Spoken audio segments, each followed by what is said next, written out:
তিনের গ নাম্বার উদ্দীপকের 3 নং ধাতুর বিদ্যুৎ পরিবাহিতা ব্যাখ্যা করা। উদ্দীপকের 3 নং মানে কি? সোডিয়ামের বিদ্যুৎ পরিবাহিতা ব্যাখ্যা করো। দেখ, বিদ্যুৎ পরিবাহিতার উপর যে ধরনের প্রশ্ন হতে পারে তার সবগুলোই এই সৃজনশীল আমি দিয়ে দিছি। অর্থাৎ এর বাইরে বিদ্যুৎ পরিবাহিতা নিয়ে এর বাইরে কোনো প্রশ্ন কিন্তু তোর আসবে না। তো দেখ, এখানে গ নাম্বারও বিদ্যুৎ পরিবাহিতা আছে, কিন্তু ভিন্ন ভিন্ন উপায়ে। তো এইটা তোরা যদি পড়িস তাহলে বিদ্যুৎ পরিবাহিতা নিয়ে তোদের যে প্রবলেমগুলো আছে, আমি জানি যে এই অধ্যায়ে এই বিদ্যুৎ পরিবাহিতা নিয়ে অনেকেরই প্রবলেম আছে। কীভাবে বিদ্যুৎ পরিবাহিত হয়, এটা ধাতুর ক্ষেত্রে কিভাবে হয়, যৌগের ক্ষেত্রে কিভাবে হয়, এটা কিন্তু বুঝতে হবে। তো দেখ, প্রথমে 3-এর গ নাম্বার লিখছি তো। আচ্ছা দেখ, 3-এর গ নাম্বার 3 নং যে আমাদের 3 নং যে যিনি রয়েছেন তিনি হচ্ছেন আমাদের সোডিয়াম কীভাবে বিদ্যুৎ পরিবহন করে। তো প্রশ্ন যদি সোডিয়াম না দিয়ে পটাশিয়াম দিত, যদি ম্যাগনেসিয়াম দিত, ঠিক আছে, যদি অ্যালুমিনিয়াম দিত, দেখ প্রত্যেকটার ক্ষেত্রে তোর অ্যান্সার হবে সেম একই সিস্টেমের অ্যান্সার হবে। কাজেই তুই যদি সোডিয়ামটা ঠিকঠাক মতো পড়িস, ঠিকঠাক মতো পারিস, এগুলো পারবি। এবং এগুলো কিন্তু সবই বোর্ড প্রশ্ন। হ্যাঁ, বোর্ড প্রশ্ন থেকেই কিন্তু এগুলোকে হায়ার করে আমি এক জায়গায় নিয়ে আসছি। তো দেখ, এইটার মধ্যে সোডিয়ামের ইলেকট্রন বিন্যাস তুই যদি করতে পারিস, অবশ্যই তুই পারবি এটা। দেখ, 1s2 2s2 2p6 3s1। আচ্ছা, সোডিয়ামের ইলেকট্রন বিন্যাস আমি করলাম। এর শেষ কক্ষপথে দেখ একটা ইলেকট্রন আছে। সাধারণত এই একটা ইলেকট্রন থাকার কারণেই এই সোডিয়ামটা কি করে, একটা ইলেকট্রন ত্যাগ করে 1s2 2s2 2p6 তৈরি করতে পারে। অর্থাৎ এটা হিলিয়ামের মতো ইলেকট্রন বিন্যাস অর্জন করতে পারে। তো এই যে একটা ইলেকট্রন আছে, এই ইলেকট্রনের কারণেই মূলত সে বিদ্যুৎ পরিবহন করে। সেক্ষেত্রে আমরা একটু দেখি। দেখ, ধর এক খণ্ড আমি সোডিয়াম নিলাম, এক খণ্ড, এই যে সোডিয়াম এক খণ্ড নিলাম, একটা তার নিলাম, মনে করো সোডিয়ামের তার, এ বিদ্যুৎ পরিবহন করবে। কীভাবে করবে? দেখ, এই যে এক খণ্ড সোডিয়াম আমি নিছি, এর মধ্যে কিন্তু কোটি কোটি সোডিয়াম পরমাণু আছে, কোটি কোটি সোডিয়াম পরমাণু আছে। তো প্রত্যেকটা সোডিয়াম পরমাণু ইলেকট্রন কি করবে, একটা করে ইলেকট্রন ত্যাগ করবে। যতক্ষণ একটা করে ইলেকট্রন ত্যাগ করে তখন ইলেকট্রনের একটা সমুদ্রে পরিণত হয়। অর্থাৎ এত পরিমাণ ইলেকট্রন ওখানে ঘোরাঘুরি করে যে শুধু ইলেকট্রন দেখা যায়। তো দেখ, আমি যদি ওই রকম একটা চিত্র আঁকাইতে যাই, ধর সোডিয়াম, হ্যাঁ, এই যে সোডিয়ামটা আছে, এই সোডিয়ামটা কি করলো, একটা ইলেকট্রন ত্যাগ করলো। যখনই ত্যাগ করলো তখন কি হয়েছে, এখানে যখন ত্যাগ করে তখন সোডিয়াম কি হয়, প্লাস হয়ে যায় না, প্লাস হয়ে যায়। তো এই সোডিয়ামটা প্লাস হয়ে গেল, এই যে ইলেকট্রনটা আছে ইলেকট্রনটা এখানে থেকে গেল। ধর সোডিয়াম এখানে আরেকটা ছিল, সেও কি করলো, যথারীতি একটা ইলেকট্রন ত্যাগ করলো, এরকম হয়ে গেল। এখানে মনে কর আরেকটা সোডিয়াম ছিল, সেও মনে কর যে ইলেকট্রন ত্যাগ করলো, ইলেকট্রনটা এখানে চলে গেল। এখানে আরেকটা ছিল, এরকম অনেকগুলো আছে, আমি তোদের একটু দেখাচ্ছি, তোরা ধৈর্য সহকারে একটু দেখ। সোডিয়াম,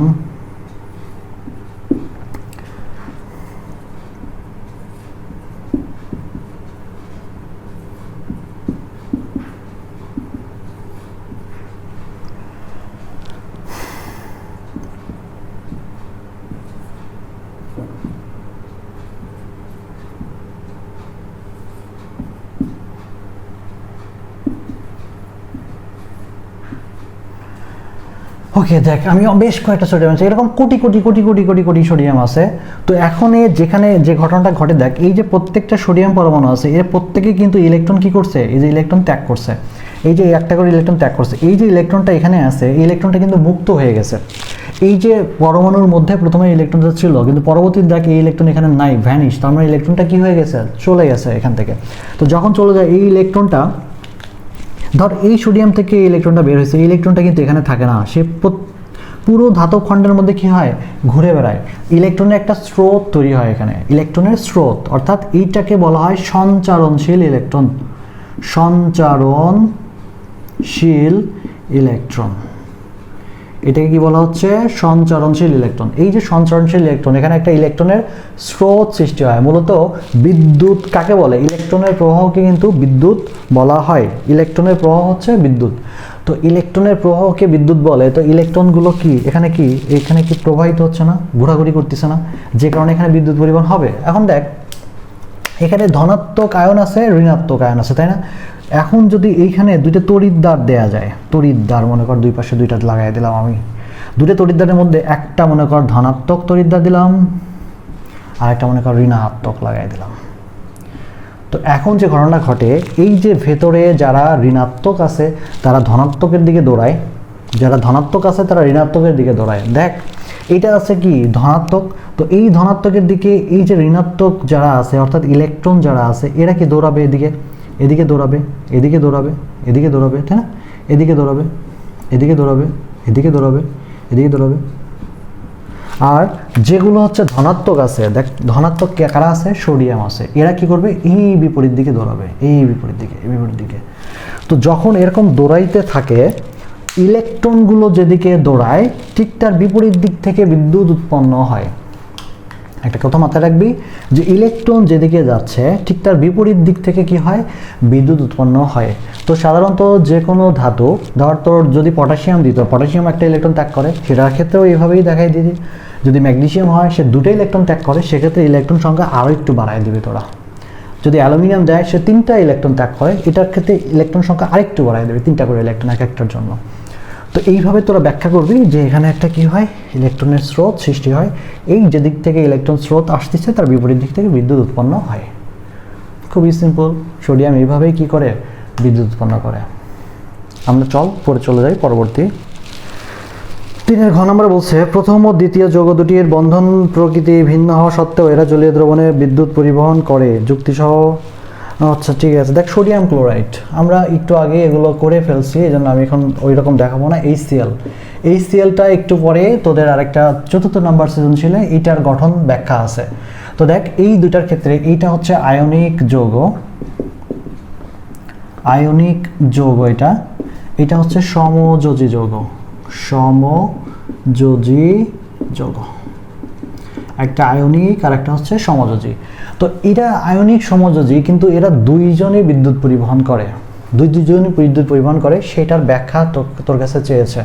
তো এখন দেখ এইটার বিদ্যুৎ পরিবাহিতা তুই যদি ব্যাখ্যা করতে চাস, প্রথমত তুই নর্মালভাবে তুই যদি অ্যান্সার করতে চাস দুইভাবে অ্যান্সার করতে পারিস। একটা হচ্ছে একদম সিম্পলি বলে দিবি, সিম্পলি কীভাবে বলবি যে সোডিয়াম ক্লোরাইডের মধ্যে সোডিয়ামের যেহেতু ইলেকট্রন ত্যাগ করে, ক্লোরিন যেহেতু ইলেকট্রন গ্রহণ করে, এই জন্য সোডিয়াম কি হয় ধনাত্মক আয়ন তৈরি করে, ঋণাত্মক আয়ন তৈরি করে। এই যে আয়ন তৈরি করে এই আয়নের কারণে এরা বিদ্যুৎ পরিবাহিতা দেখায়। আবার এইটার ক্ষেত্রে দেখ এই দুইজনের মধ্যে তড়িৎ ঋণাত্মকতার পার্থক্যের কারণে, তড়িৎ ঋণাত্মক পার্থক্য যদি 0.5 চেয়ে বেশি হয় তাহলে তাদের মধ্যে কি হয় আংশিক ধনাত্মক এবং আংশিক ঋণাত্মক আয়নের সৃষ্টি হয়। তো এই আংশিক এবং ধনাত্মক আয়নের সৃষ্টির কারণে মূলত এরা বিদ্যুৎ পরিবহন করে। ঠিক আছে, সিম্পলি তোরা বলে দিতে পারিস। তোরা যদি মনে করিস না আমি ঝামেলায় যাব না, হালকার উপর ছেড়ে দেবো, তাহলে এইটুকু লিখে দিলে মোটামুটি তুই কিছু মার্কস পাবি 4-এর মধ্যে। কিন্তু তুই যদি 4-এর 4 পেতে চাস এবং তুই যদি ভালোভাবে অ্যান্সার করতে চাস, সেক্ষেত্রে দেখ তোর একটা কোষ আঁকাইতে হবে। এটা অবশ্য এই অধ্যায়ের না, সামনের অধ্যায়ের, ওইখান থেকে তোকে হায়ার করে নিয়ে আসতে হবে। দেখ এইটাকে যদি বিদ্যুৎ পরিবাহিতা তুই করতে চাস, জলীয় দ্রবণে বিদ্যুৎ পরিবহন করে। আচ্ছা খেয়াল কর, দেখ জলীয় দ্রবণে বিদ্যুৎ পরিবহন কিভাবে করে সোডিয়াম ক্লোরাইড, সেটা তোদের একটু দেখাচ্ছে। দেখ খুব সংক্ষেপে দেখাবো, খুব সহজভাবে দেখাবো। দেখ এটা একটা তড়িৎ বিশ্লেষ্য কোষ, তোদের গাইডে দেখবি অনেক সময় এগুলো আছে, তোরা হয়তো বা মনে করিস আমি বুঝতে পারতেছি না, একটু ভালো করে দেখ, পরবর্তী অধ্যায়ে কিন্তু এটা অবশ্যই আছে, এই জন্য এখান থেকে শিখে নে। দেখ চিত্র হচ্ছে তড়িৎ বিশ্লেষ্য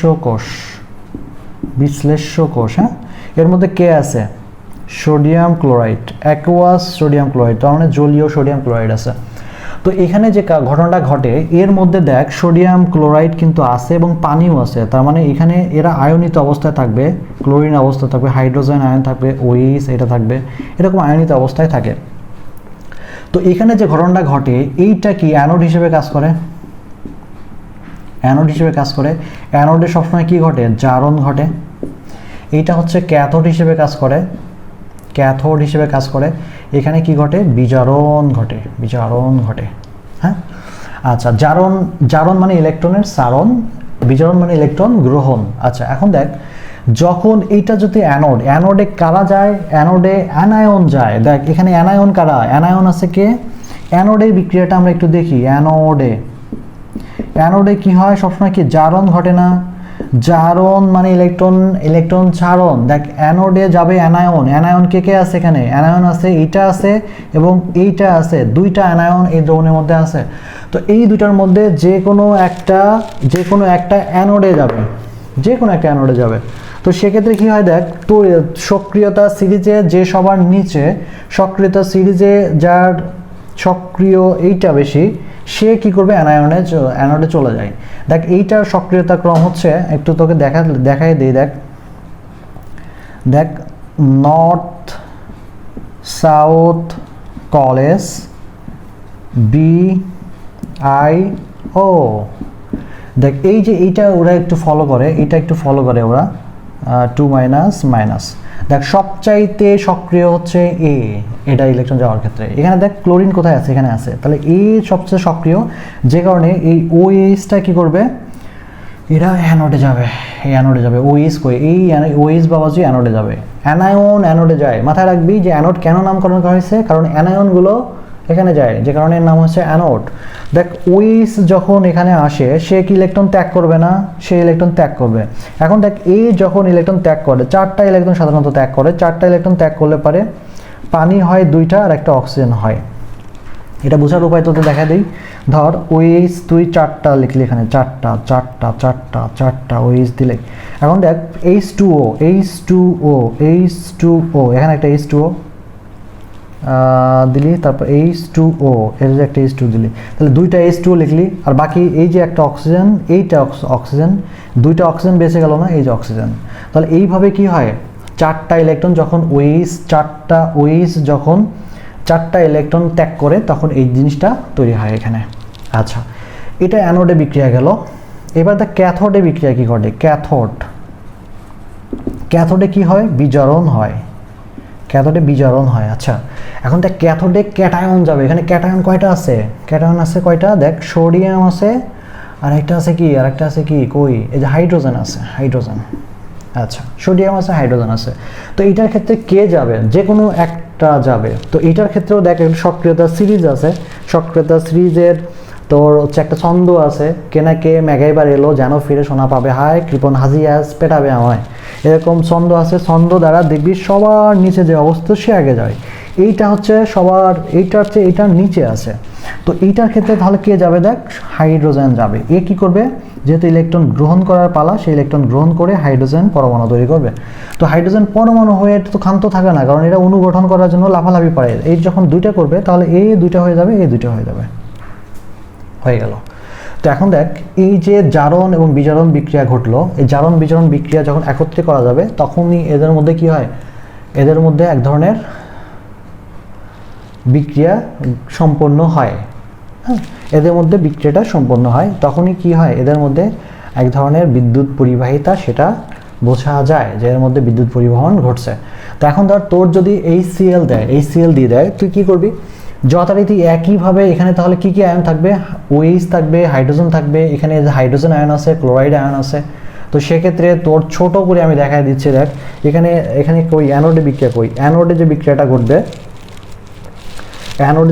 ঘটবে, ওই রে অ্যানোডে কে আছে, যদি হচ্ছে HCl, এইটা যাবে, এইটা, তারপর হচ্ছে হাইড্রোজেন ও H, তাই না, এই 4টা আয়ন তোর দ্রবণে থাকবে।